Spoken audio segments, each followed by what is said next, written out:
യുകെയിൽ ജോലി ചെയ്യുന്ന ലക്ഷക്കണക്കിന് ഇന്ത്യൻ പ്രൊഫഷണലുകളെ ബാധിക്കാൻ പോകുന്ന ഒരു കാര്യത്തെക്കുറിച്ചാണ് കേട്ടോ ഇനി പറയാൻ പോകുന്നത്. ഇതിനോടകം നിങ്ങൾ കേട്ടിട്ടുണ്ടാകും ബ്രിഡ് കാർഡ്. പ്രധാനമന്ത്രി കീർ സ്റ്റാർമറിന്റെ നേതൃത്വത്തിലുള്ള ലേബർ സർക്കാരാണ് ബ്രിഡ് കാർഡ് എന്ന നിർബന്ധിത ഡിജിറ്റൽ ID പദ്ധതി പ്രഖ്യാപിച്ചിരിക്കുന്നത്. നിയമപരമായ കുടിയേറ്റം ലളിതമാക്കാനും നിയമവിരുദ്ധ കുടിയേറ്റം തടയാനുമായാണ് സ്മാർട്ട് ഫോൺ അധിഷ്ഠിതമായിട്ടുള്ള ബ്രിഡ് കാർഡ് രൂപകൽപ്പന ചെയ്തിട്ടുള്ളത്. ഇന്ത്യയിലെ ആധാർ പോലുള്ള ഡിജിറ്റൽ IDകളോട് സാമ്യതയുള്ളതാണ് ഏകദേശം ഇത്. എന്താണ് ബ്രിഡ് കാർഡ് എന്ന് നോക്കാം. government.uk വാലറ്റ് ആപ്പിൽ സൂക്ഷിക്കുന്ന ഒരു ഡിജിറ്റൽ ക്രെഡൻഷ്യൽ ആണ് ബ്രിഡ് കാർഡ്. അതായത് ഇത് ക്രെഡിറ്റ് കാർഡ് അല്ലെങ്കിൽ ATM കാർഡ് പോലുള്ള ഒരു ഫിസിക്കൽ കാർഡല്ല. യുകെയിൽ താമസിക്കാനും ജോലി ചെയ്യാനുമുള്ള അവകാശം QR സ്കാനിങ്ങിലൂടെ സ്ഥിരീകരിക്കാൻ ഇതുകൊണ്ട് സാധിക്കും. എൻസ്ക്രിപ്ഷനും ബയോമെട്രിക്സും ഉപയോഗിച്ച് കാർഡിന്റെ സുരക്ഷ ഉറപ്പുവരുത്തുകയും ചെയ്യാം. UK പൗരന്മാർ, നിയമപരമായ താമസക്കാർ, വിസ ഉടമകൾ അതായത് ഇന്ത്യൻ വർക്ക് വിസക്കാർ ഉൾപ്പെടെ സെറ്റിൽഡ് സ്റ്റാറ്റസ് ഉള്ളവർ എന്നിവർക്ക് ബ്രിഡ് കാർഡ് സൗജന്യമായിട്ട് ലഭിക്കും.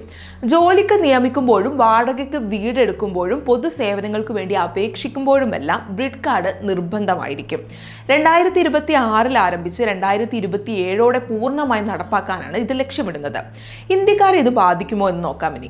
ബ്രിട്ടീഷ് സർക്കാരിന്റെ ഔദ്യോഗിക കണക്കുകൾ പ്രകാരം 2025 2,50,000-ലധികം ഇന്ത്യൻ പൗരന്മാരാണ് യുകെയിൽ വർക്ക് വിസയിൽ ജോലി ചെയ്യുന്നത്. ഇതിൽ ഭൂരിഭാഗവും സ്കിൽഡ് വർക്കർ വിസയിലാണ്.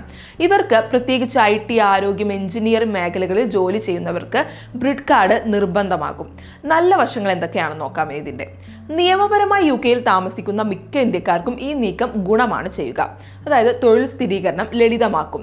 ഇപ്പോഴുള്ളതുപോലെ പാസ്പോർട്ടോ ബയോമെട്രിക് റെസിഡൻസ് പെർമിറ്റോ കൊണ്ടു നടക്കേണ്ട ആവശ്യം ഇനി വരില്ല. സ്മാർട്ട് ഫോണിലെ ബ്രിഡ് കാർഡിലെ കോഡ് സ്കാൻ ചെയ്യുക വഴി തൊഴിലുടമയ്ക്ക് റൈറ്റ് ടു വർക്ക് സ്ഥിരീകരിക്കാം. ഇത് റിക്രൂട്ട്മെന്റ് നടപടികൾ വേഗത്തിലാക്കാനും സഹായിക്കും. അടുത്തത് ദൈനംദിന ജീവിതം എളുപ്പമാക്കുക എന്നുള്ളതാണ്. അതായത് ഇപ്പോൾ ബാങ്കിങ്, NHS, വീട് വാടകയ്ക്കെടുക്കൽ, കുട്ടികളുടെ സ്കൂൾ പ്രവേശനം, ആനുകൂല്യങ്ങൾ എന്നിവയ്ക്ക് രേഖകൾ ആവർത്തിച്ച് നൽകേണ്ട സാഹചര്യം ഒഴിവാക്കാം.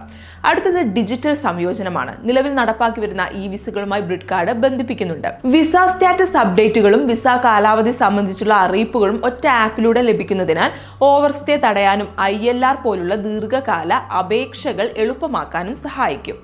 അടുത്തത് ഇതിന്റെ വെല്ലുവിളികളും ആശങ്കകളും എന്താണെന്ന് നോക്കാം. ഒന്നാമത് റൈറ്റ് ടു വർക്ക് പരിശോധനയിൽ പിഴവുണ്ടായാൽ 60,000 പൗണ്ട് വരെ പിഴ അടയ്ക്കേണ്ടി വരും എന്നുള്ളതിനാൽ ചെറുകിട ബിസിനസ്സുകൾ നിയമപരമായിട്ടുള്ളവർ ആണെങ്കിൽ പോലും കുടിയേറ്റക്കാരെ ജോലിക്കെടുക്കുന്നതിന് ഭയന്നേക്കാം.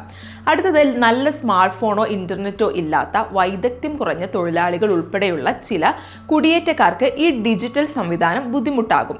അടുത്തത് ഡാറ്റ ചോർച്ച ഉണ്ടാകാനുള്ള സാധ്യതയും ഹോം ഓഫീസിന്റെ കേന്ദ്രീകൃത ഡാറ്റാബേസിൽ സൂക്ഷിച്ചു വെക്കുന്ന വിസ ഹിസ്റ്ററി ഉൾപ്പെടെയുള്ള വ്യക്തിഗത വിവരങ്ങൾ ചോരാനുള്ള സാധ്യതയും ബ്രിഡ് കാർഡിനുള്ള പൊതുജന വിശ്വാസം കുറയാൻ കാരണമായേക്കാം. നിയമവിരുദ്ധ കുടിയേറ്റക്കാരാണ് അടുത്തത്. നിയമവിരുദ്ധമായി എത്തിയവരോ സാങ്കേതിക പ്രശ്നങ്ങൾ കാരണം ബ്രിഡ് കാർഡ് നേടാൻ കഴിയാത്തവരോ ആയ കുടിയേറ്റക്കാർ കൂടുതൽ ചൂഷണം നേരിടേണ്ടി വരുന്ന ക്യാഷ് ഇൻ ഹാൻഡ് ജോലികളിലേക്ക് തള്ളപ്പെടാനും സാധ്യതയുണ്ട്. യുകെയെ ആധുനികവൽക്കരിക്കാൻ ഈ പദ്ധതി സഹായിക്കുമെന്നാണ് ലേബർ MPമാരുടെ വാദം. എന്നാൽ പ്രതിപക്ഷ കക്ഷികളും മനുഷ്യാവകാശ ഗ്രൂപ്പുകളും ഇതിനെ സംശയത്തോടെയാണ് നോക്കിക്കാണുന്നത്. ജനങ്ങളുടെ സ്വകാര്യതയിലേക്കുള്ള നിരീക്ഷണ ഉപകരണമാണിതെന്നാണ് അവർ വിശദീകരിക്കുന്നത്.